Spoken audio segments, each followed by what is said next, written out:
Hello everyone, BPN training part 4 में आपका स्वागत है।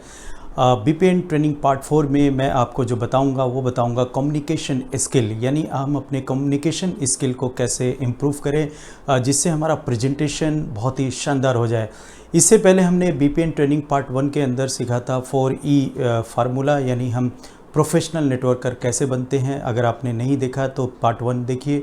पार्ट 2 में हमने सीखा था कि कैसे हम लिस्ट बनाते हैं D4 फार्मूला के थ्रू, जिससे हमारे पास लिस्ट की कभी कमी ना हो। और तीसरा हमने जो सीखा था वो how to show the plan, यानी प्रेजेंटेशन कैसे, होम मीटिंग कैसे करते हैं। क्योंकि जो हमारा गोल है पॉइंट ए, यानी जहाँ पर आप हैं उसको हम बोलते हैं पॉइंट ए, और जहाँ जाना होता है उसको हम बोलते हैं पॉइंट बी। पॉइंट बी यानी हमारा गोल, यानी हमारा जो लक्ष्य होता है हमें उसको अचीव करना है। तो उस पॉइंट बी को पाने के लिए जो जो हमें चाहिए फार्मूलाज, उसको हम लर्न करेंगे, उसको इम्प्रूव करेंगे तो हम पॉइंट बी पे पहुंच ही जाएंगे। तो कम्युनिकेशन स्किल को हम कैसे इम्प्रूव करते हैं, क्योंकि कम्युनिकेशन स्किल बहुत ही इम्पॉर्टेंट है आपके प्रेजेंटेशन के अंदर। हम हर वक्त कम्युनिकेट करते हैं अपने आप से, लोगों से कम्युनिकेट करते हैं। तो अगर हम प्रोफेशनल तरीके से कम्युनिकेट करेंगे तो हमारी प्रेजेंटेशन बहुत अच्छी हो जाएगी।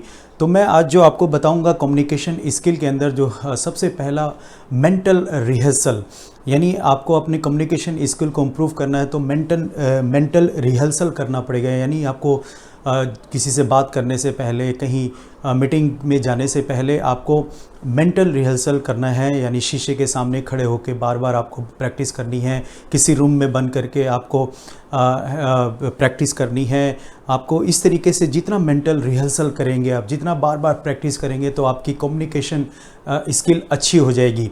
दूसरा, इसके अंदर जो हमें करना है, हैव ए फन।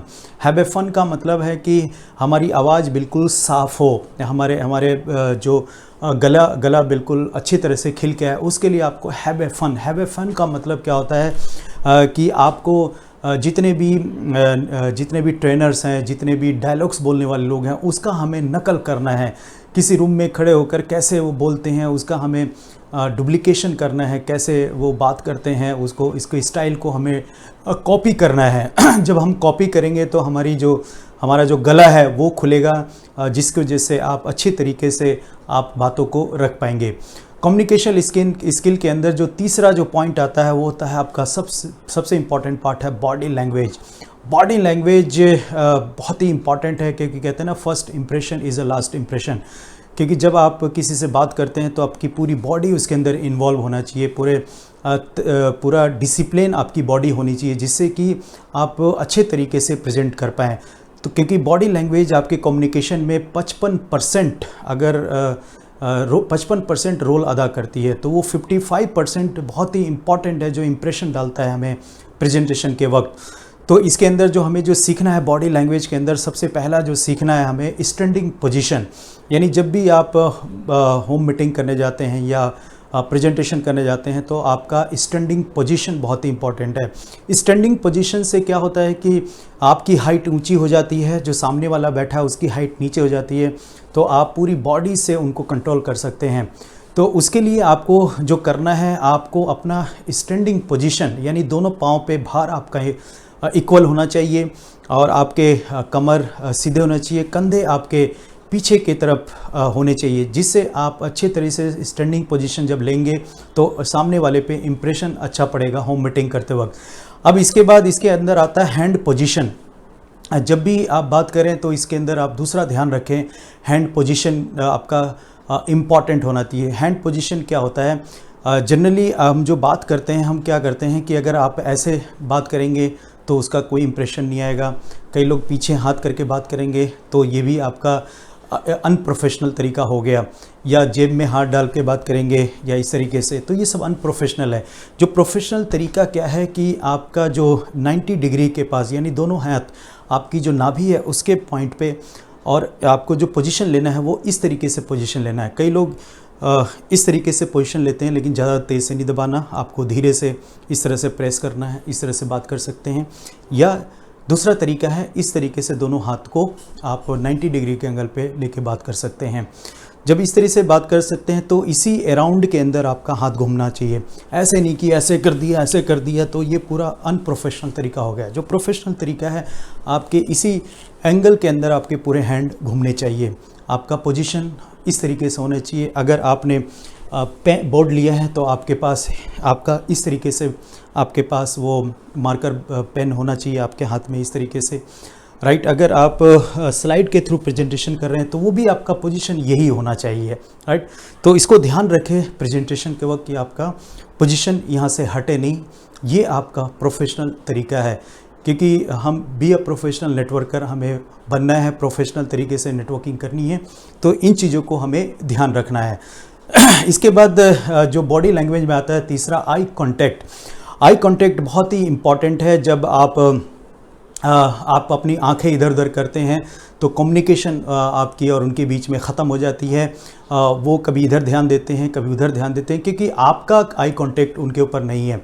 क्योंकि जब तक आप आई कांटेक्ट नहीं करेंगे तो आपको भी उनको भी लगेगा कि यार ये कहीं झूठ तो नहीं बोल रहे हैं या कहीं फेक तो नहीं है। लेकिन जब आप आंखों में आंखें डाल के बात करते हैं तो लगता है यार कि नहीं, ये तो भाई ये ईमानदारी का काम है या बंदा ईमानदार है, क्योंकि आंखों में आंखें डाल के बात कर रहा है। और उस वक्त जब आप आई कांटेक्ट करके रखेंगे तो वो उनका भी ध्यान आपकी तरफ रहेगा।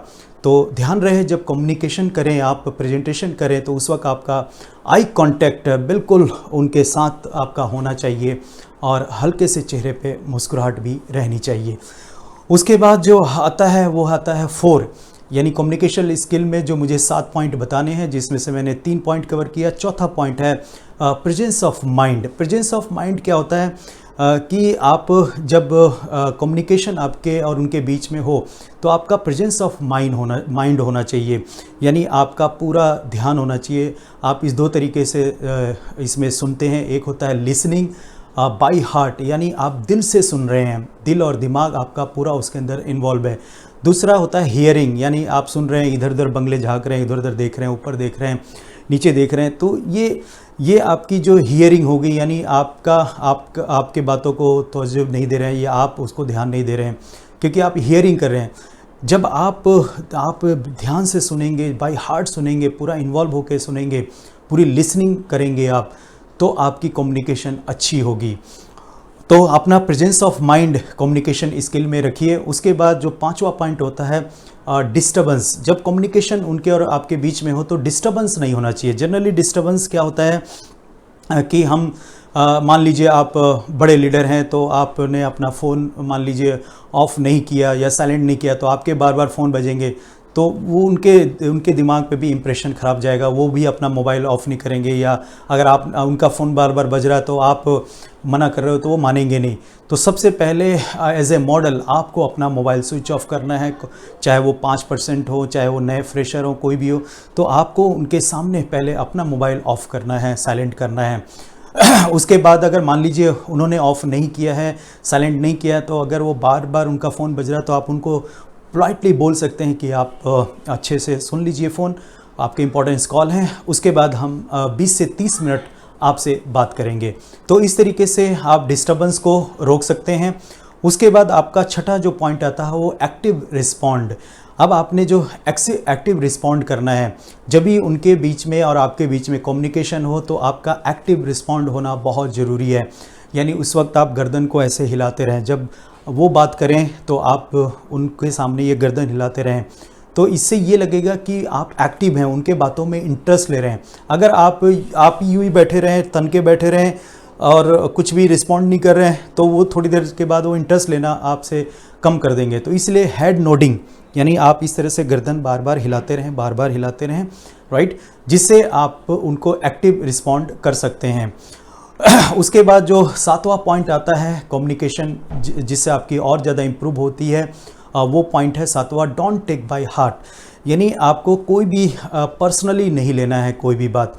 जनरली मान लीजिए आप मीटिंग में आपने टाइम दिया किसी को, आप लेट पहुंच रहे हैं, तो अब उन्होंने कह दिया सर आप लेट आए हैं, तो आपको दिल पे नहीं लेना। या आप प्लान दिखा रहे हैं, किसी ने कह दिया यार ये तो फालतू का काम होता है, ये तो जिनके पास टाइम नहीं है वो लोग करते हैं, ये नेटवर्क मार्केटिंग का अनुभव तो ऐसा है, तो आप इस काम में कैसे पड़ गए, आप तो इतने ये थे, आप तो फलाने थे। तो आपको बाई हार्ट यानी दिल पे बात नहीं लेनी है। किसी रिश्तेदार ने आपने प्लान दिखाया, किसी रिश्तेदार ने मना कर दिया जिस पे आपको बहुत यकीन था, तो आपने उसको दिल पे नहीं लेना है।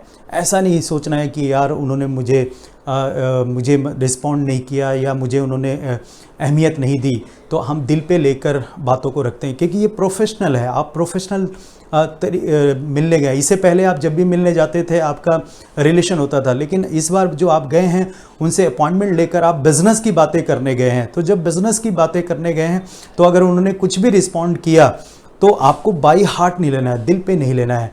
तो जनरली लोग इस बातों को दिल पे ले लेते हैं, क्योंकि ये कम्युनिकेशन है, तो आपको ध्यान रखना है जिससे कि आप अच्छे तरीके से अपने काम के अंदर परफेक्ट हो पाएँ।